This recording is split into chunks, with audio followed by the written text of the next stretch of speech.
Odbor sociálna práca na Vysokej škole svätej Alžbety som sa rozhodla študovať po tom, čo som niekoľko rokov pôsobila v občianskom združení, kde sme pomáhali chorým deťom a deťom v sociálnej núdzi.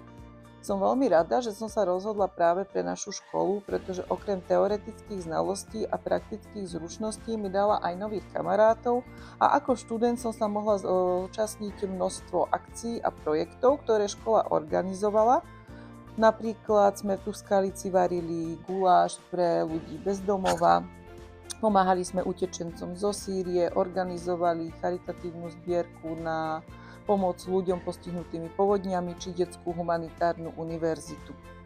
Školu by som určite odporúčila každému jednému z vás, kto sa chce o sociálnej práci dozvedieť viac alebo v tejto oblasti v budúcnosti pracovať.